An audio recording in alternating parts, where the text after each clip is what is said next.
Hello എല്ലാവർക്കും നമസ്കാരം. എൻ്റെ പുതിയൊരു വീഡിയോയിലേക്ക് സ്വാഗതം. അപ്പോൾ ഫസ്റ്റ് തന്നെ അത് ഈ ചക്കയൊക്കെ കട്ട് ചെയ്ത് വെച്ചിരിക്കുക കേട്ടോ. ഇത് എവിടെ നിന്നാണെന്ന് വെച്ചാൽ നമ്മൾ വയനാട് പോയിരുന്നില്ലേ, അപ്പോൾ അവിടുന്ന് കൊണ്ടുവന്നതാണ്. ബാംഗ്ലൂരിലൊക്കെ ഒടുക്കത്തെ വിലയാണ് ചക്കയ്ക്ക്. ഒരു ചക്കയ്ക്ക് 500 രൂപയൊക്കെയാണ് പറയുന്നത്. അപ്പോൾ വയനാട് പോയപ്പോൾ മൊത്തം ചക്ക, എന്തോരം ചക്കയും മാങ്ങയൊക്കെയാണെന്നറിയോ, ഇഷ്ടംപോലെ ചക്ക. അപ്പോൾ അവിടുത്തെ റിസോർട്ടിൽ ചോദിച്ചപ്പോൾ അവർ തന്നെ എല്ലാവർക്കും കട്ട് ചെയ്ത് കൊടുക്കുക. പോകുമ്പോൾ അവർ തന്നെ ഒന്നോ രണ്ടോ എന്ന് പറഞ്ഞ് കട്ട് ചെയ്ത് കൊടുക്കും. നമുക്ക് എത്ര വേണേലും വാങ്ങിക്കാം കേട്ടോ. പക്ഷേ ഇവിടെ വന്നു കഴിഞ്ഞാൽ ഞാൻ തന്നെ കട്ട് ചെയ്യണ്ടേ. അപ്പോൾ അതും പിന്നെ കാറിൽ സ്ഥലമൊന്നും ഇല്ലായിരുന്നു. അപ്പോൾ അത് കാരണം 2 ചക്ക കൊണ്ടുവന്ന് നല്ല ചിപ്സിനൊക്കെ ഉണ്ടാക്കുന്ന പാകത്തിനുള്ളതായിരുന്നു. അപ്പോൾ ഒരെണ്ണം ഞാൻ ചിപ്സ് ഉണ്ടാക്കാനും ഒരെണ്ണം പഴുത്ത് കുട്ടികൾക്ക് ഫ്രൂട്ടായിട്ട് കൊടുക്കാനുമാണ് കൊണ്ടുവന്നത്. അപ്പോൾ ഇതേ ഒരെണ്ണം കഷ്ടപ്പെട്ട് 2ആയിട്ട് കട്ടൊക്കെ ചെയ്ത് വെച്ചിട്ടുണ്ട്. ഭയങ്കര പശയാണ്, കറയും പശയൊക്കെ ആയിട്ട്. അപ്പോൾ ഇത് എങ്ങനെയൊക്കെയോ കട്ട് ചെയ്ത് ഞാൻ ചുളയൊക്കെ റിമൂവ് ചെയ്ത് അരിഞ്ഞൊക്കെ വെച്ചിട്ടുണ്ട്. ഇതിനാണ് ഉപ്പേരിക്കാണ് കേട്ടോ. പക്ഷേ ഇതൊന്ന് കട്ട് എടുക്കാനായിട്ട് ഞാൻ പെട്ട പാട് എനിക്ക് മാത്രമേ അറിയുള്ളൂ. നല്ല വെട്ടോത്തിയൊക്കെ വേണം ഈ ചക്കയൊക്കെ ഒന്ന് കട്ട് ചെയ്യാനായിട്ട്. പക്ഷെ അതൊന്നും നമ്മുടെ കയ്യിലില്ല. ഉള്ള കത്തിയൊക്കെ വെച്ചിട്ട് തന്നെ കട്ട് ചെയ്തെടുത്തിട്ടുണ്ട്.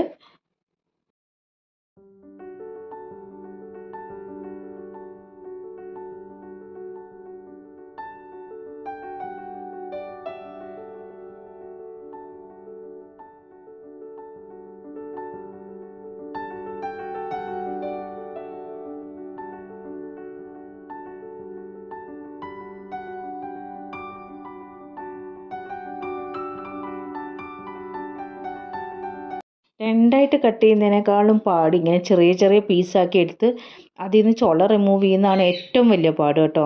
എന്താ വെച്ചാൽ അതിൻ്റെ നടുവിൽ ആ കറയുള്ള വെള്ള ഭാഗമൊക്കെ ഇല്ലേ, അതൊക്കെ ഭയങ്കര തിക്കായിരുന്നു.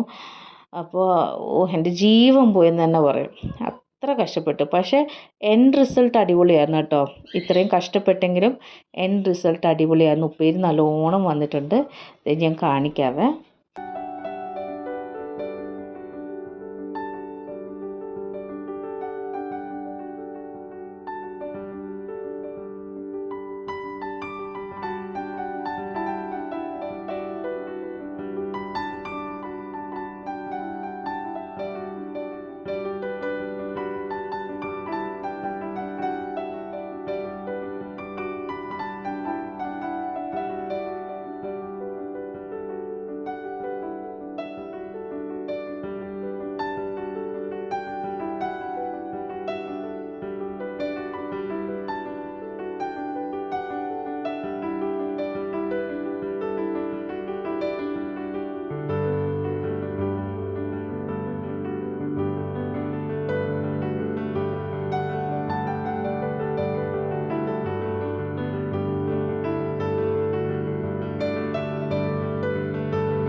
നമ്മൾ വലിയ എക്സ്പേർട്ടൊന്നും അല്ലാത്തതുകൊണ്ട് തന്നെ മണിക്കൂറുകളുടെ പ്രയത്നം കൊണ്ട് ഇത് ഞാൻ എങ്ങനെ എല്ലാ ചുളകളും റിമൂവ് ചെയ്ത് വെച്ചിട്ടുണ്ട്.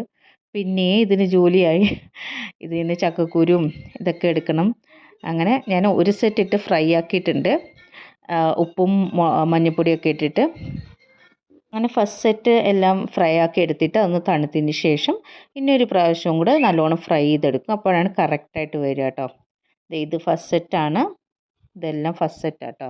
അപ്പോൾ ഇതൊക്കെ ഒന്ന് ഡ്രൈ ആയി തണുത്ത് വരുന്നതിന് ശേഷം നമ്മൾ എണ്ണ നല്ലോണം ചൂടാക്കി ഇതെല്ലാം തിരിച്ചും കൂടെ കുറേശ്ശെ ഇട്ട് നല്ലോണം ഫ്രൈ ആക്കി എടുക്കും.